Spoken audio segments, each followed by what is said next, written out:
What's happening, everybody? So I'm kind of trying to do a little something different. Now filming on the old GoPro, see if this comes out any better or works any better. So anyway, I picked up the Ryobi 18v hybrid surface dryer. You know, first off the bat, it is not as big as you think. You know, just looking at it from the perspective of, you know, online, you know, you might think this might be, you know, a little bit taller than it is, but we're going to measure it and we're going to kind of go over it a little bit more. Claims to dry up to 4.5 times faster. The asterisk, it's not on this side, but pro features at affordable prices. So anyway, you give a nice little before and after. I don't know how you're supposed to tell what that is, but anyway, it has a built-in holder for a wet a caution sign. You kind of, I think you fit it in between here, but we'll check that out in a minute. It says hybrid. This is tool only. There's really not much information on it other than, hey, it's a floor dryer. It's got 2 speeds. Here you can see you got a high-low, or it's like a 1 dash and a 2 dash. But anyway, moves. You have 360 degrees of air movement and movement speeds. We'll start over. 360 degrees of air movement that speeds up the drying on wet floors to help prevent injuries. It's got a hook and loop strap that secures the most common wet floor signs into place. The hybrid technology extends the runtime by allowing use with a battery or an extension cord. You get up to 15 hours of runtime when paired with a 9 amp hour battery. I'm assuming that is on low. 2 speeds for quick drying, high for quick drying and low for quiet operation. It's got a convenient handle for transport, non-marring feet, and includes, like I said, the dryer and the operator's manual. Like I said, it's hybrid. You got a power cord or 18-volt battery. The high speed shoots out at 300 CFM. Low speed is at 200 CFM, and it weighs 4.6 pounds. So let's open this bad boy up.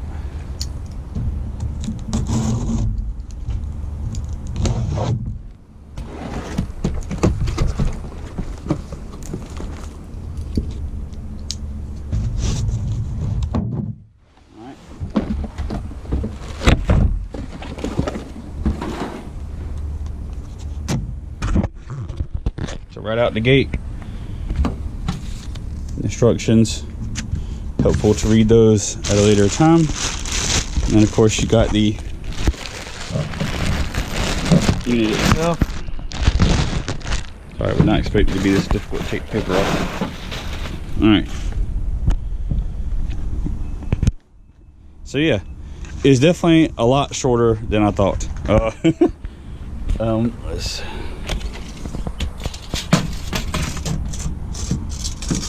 right at about 18 inches. I was expecting this to be closer to 2 feet. You see where 2 feet is, so it's 18 inches, so it's 1.5 feet. I was expecting 2 feet, but again, not a huge, it's not a huge deal. Whenever you strap a sign, a wet floor sign on it, then you get 2 feet out of it. But anyway, yeah, the on-off button is protected by this nice little rubber gasket here, so I'm guessing it is at least a little bit water resistant at some point. And maybe if you're cleaning up a spill and your hands are wet, or maybe you got a glove on, your glove's wet, or whatever, you don't have the problem touching this and turning it on without getting any water in it. You got a nice strap here. Here you got the battery compartment on the back. You can open her up. Here's a spot where you can plug in. Now, obviously, when you do it like this, you can run the cord out the bottom of it. So there's no waterproofing gasket or anything on there. So, obviously, it's not IP rated at all. Maybe just the switch at the front. But either way, you plug it in with a regular 2-prong outlet. or you can use the battery, obviously. So let me get a battery, I'll get a cord, and we'll get us a wet floor sign and see how she looks. All right, so I got us a caution sign. So basically, you got this little strap here that comes on the side, as we saw when we unboxed it. Now, it doesn't really tell you how you should secure this. Obviously, if you were to do it like this, then you got this little kind of hanging off the back, which I guess is okay.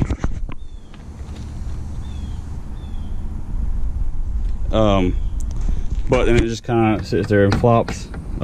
Seems to give it a little bit better support, but you can also do it like this, and it kind of fills that gap a little more. And you take this little strap here, and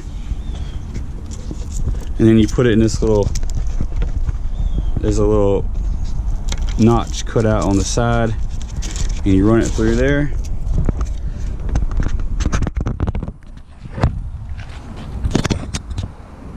And you more or less strap it all down, and you just pull the Velcro tight over, and you're good to go. So you got a relatively secure caution sign. Now, if we measure the height, you're looking at roughly 34 inches, 34 and a half. I'd say 34 because I'm on like a little indentation. So we'll call it 34 inches. So really, you get a, you know, a much higher increased visibility, much higher, a lot more safe, might protect you for some more, you know, liability issues. You know, maybe you're in a warehouse, or you have an office space with a lobby, foyer area, and it's raining. You put this out, and you turn it on low. You know, now not only do you have this, you know, sort of like a caution sign itself, now you've actually got an actual caution sign, and it's a lot taller, it's a lot more visible, you know, and you know, it's all about perception. It's all about, you know, trying to mitigate accidents and trying to eliminate liability. So not only do you have a much taller caution sign, you also have a fan that you have turned on, and it shows you're actively doing something about the slippery floor conditions. So it only, for 30 bucks, it only, you know, I'd rather pay 30 bucks and have it and use it than not, and, you know, be faced with a suit, either because you didn't have a sign, or they didn't see it, it wasn't tall enough, or it wasn't visible enough. This is in your face. You know, it's almost 3 feet tall, and you know, it's hard to miss. But we'll get over that part. And so we lift our battery compartment up. I just wish that the battery compartment sort of stayed open a little bit, but we'll lift it up. You got your spot for the battery,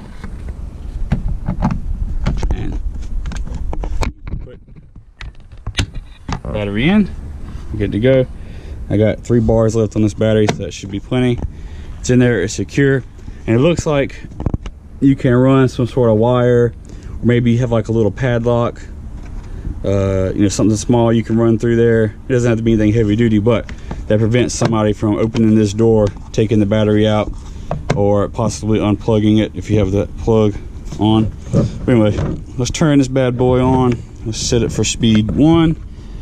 See what happens. So it's definitely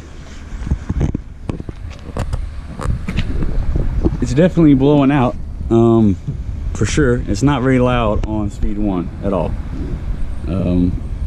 Again, you're gonna get 15 hours of run time on this, on a 9, but we got a 3, so you can extrapolate that probably to 4-ish hours on low with a 3, maybe 2 to hour and a half on high with a 3.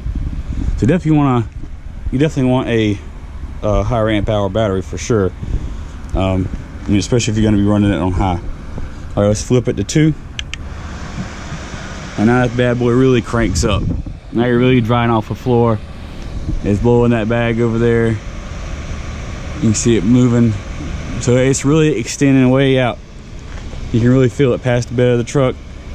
You can feel it all the way out.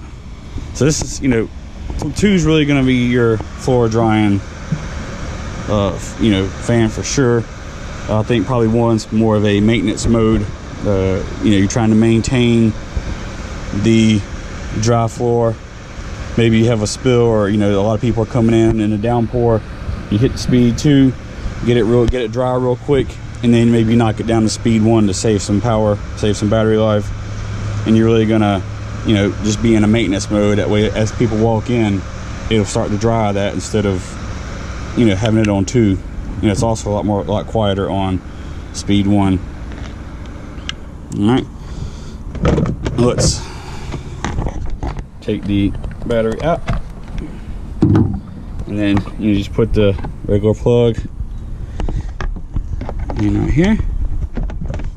All right, and then the cover goes down. Like I said, you know, you won't be able, you know, if you really wanted to, I guess, and you had this locked down, you could pull this out. But with it being sort of at a right angle and the cover kind of on there, you know, pressing down and not really wanting to move, it'd be hard to unplug that. Also, another safety thing, you know, if you're powering this with an outlet, maybe you've kind of got a receptacle in the office space or that foyer area, and you got a plug out there. You sort of orient this where, you know, a lot of it is blowing in that sort of direction, or you know, you're closer to the plug where people aren't going to walk behind this, and they're going to walk in front of it.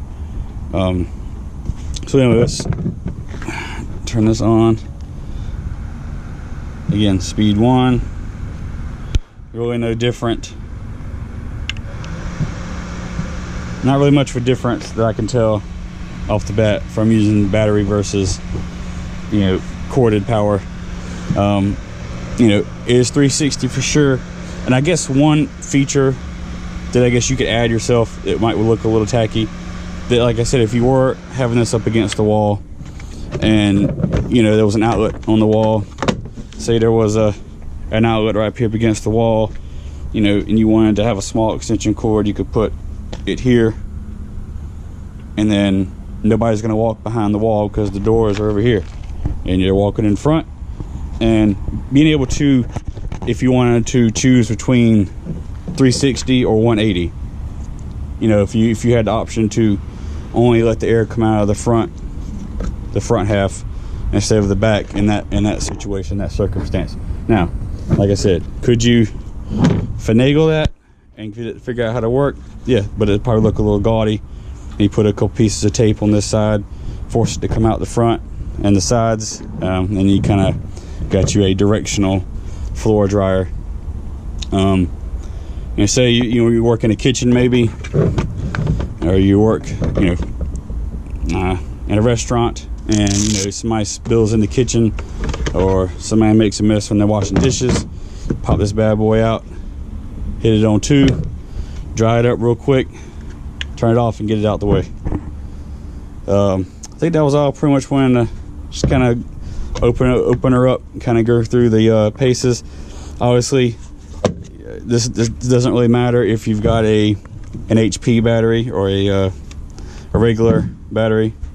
It'll work. There's no difference in the there should not be a difference between the HP batteries and the regular lithium plus batteries, and we didn't hear, at least I did not hear, a discernible difference between battery and 120 volt an extension cord.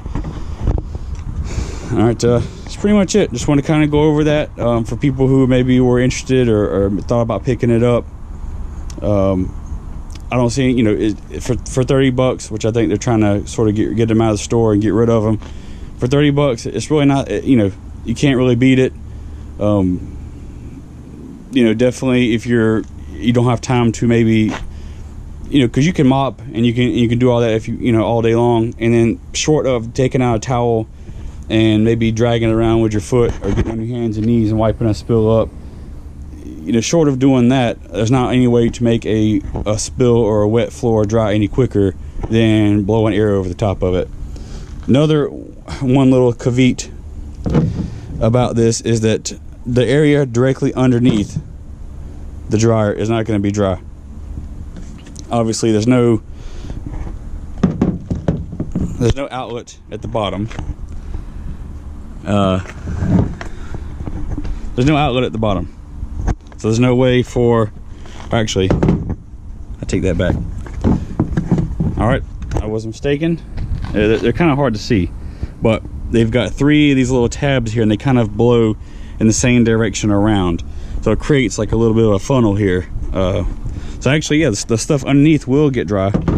So I didn't realize that, because if you look at it straight from the bottom in the sun, in the shadow at least, it's hard to see, but they kind of blend in unless you look at it from the right angle. But yeah, so I'll take that back. Definitely a good feature to have. The bottom, these are nice. They're like rubber. It's like a rubber-ish type of cork material, but they're non-marring, so you're not going to worry about them causing any black marks on the floor or any other marks at all, for that matter. And also, it keeps it a little sturdy. Anyway, guys, I'll catch you. I figured we'd do a little bit of real life testing. You know, somebody's got their beverage and they're walking around. I just found this little spot out here. Oh my goodness. Oh no. Sir, I'm so sorry. I spilt my child just spilt the drink. No problem, man, we'll get right on it. Come over here. Get your little mop, bring it out. And start mopping her up. My goodness. Really, we're gonna test to see how quick this floor dryer dries. Alright, so we notice we got a nice little shine on the floor. And no, the floor is not dirty. It's just old and has a lot of equipment marks on it from stuff being drug around on it. Has some old paint and whatnot. Alright, man, appreciate it. We'll get that up. Now we put my little wet floor sign right here. Got my 3 amp hour battery in there. Don't have my caution sign, but that's okay. I'm gonna turn her in high mode. Now you can see here we're already starting to get some ripples, so it's already pushed the water away, and I can feel the air on the bottom coming out those little holes. All right, so we're already seeing immediate results right here. If you can see it, there's already a dry spot here and here. Dry spots all the way around. There's a dry spot here, here, here.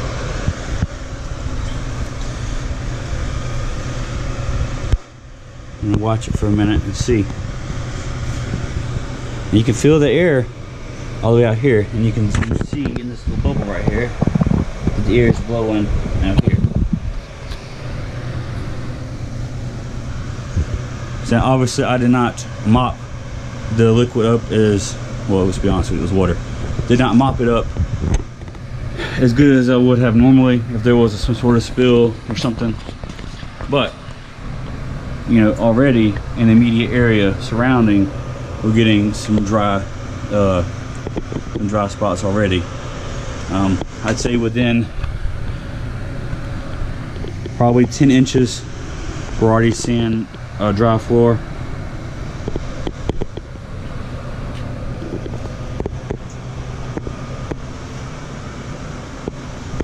So to help it along,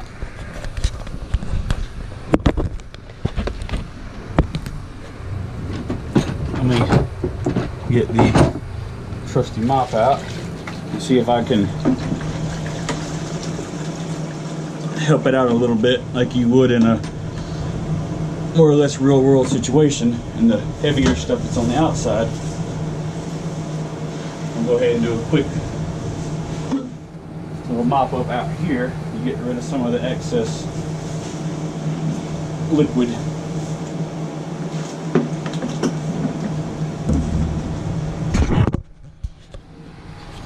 right, so again, I've helped it a little bit by drying up some of the, or at least soaking some of it up.